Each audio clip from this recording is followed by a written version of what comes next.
Normal గా వచ్చారు, పరిచయం అయ్యాడు, యాజ్ ఇట్ ఈస్ ఇంటికి తీసుకెళ్ళడం అంటే ఒక దైవ భక్తులు మనం ఎలాగైతే చూస్తామో తన్ని కూడా ఒక గాడ్నెస్ లాగా చూసి ఇంటికైతే తీసుకెళ్ళడం జరిగింది.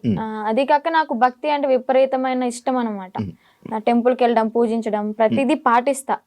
అలాగా తీసుకెళ్ళాను, అమ్మ నాన్నకి పరిచయం అయ్యారు. యాజ్ ఇట్ ఈస్ నార్మల్ గా నడుస్తుంది అన్న టైంలో తను అంటే అన్నయ్యతో బానే ఉంటాడు. నా దగ్గరికి వచ్చేసరికి కొంచెం రియాక్షన్స్ ఎలా ఉంటాయి అంటే ఒక లవర్ దగ్గర ఎలాగ బిహేవ్ చేస్తారు, బ్లష్ అవ్వడం, సిగ్గుపడడం, అలాగా అవ్వడం, అంటే మాటల్లో కూడా చేంజ్ రావడం, ఇదంతా గమనించాను.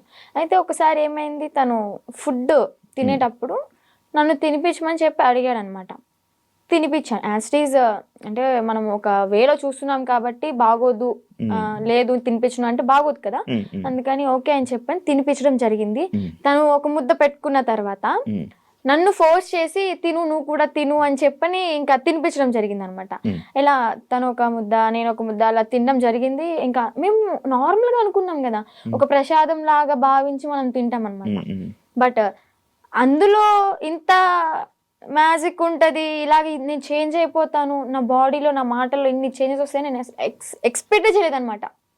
కాంట్ ఎక్స్పెక్ట్ ఆ ఫుడ్ వల్ల. యా, అంటే చాలా మంది ఏమంటారంటే అఘోరాలకి అంటే తిను ఎలాంటి మంత్రాలు రావు, ఐ నో దట్, బట్ ఇతని దగ్గర ఏముందంటే వశీకరణ చేసుకునే శక్తి అయితే ఉంది. అంటే మారాడు, ఏదో ఒకటి నేర్చుకోకుండా అయితే రాడు కదా. ఈ అమ్మాయిని ట్రాప్ చేయడం, అట్రాక్ట్ చేయడం అనేది బాగా నేర్చుకున్నాడు. బాగా అంటే బాగా. ఎలా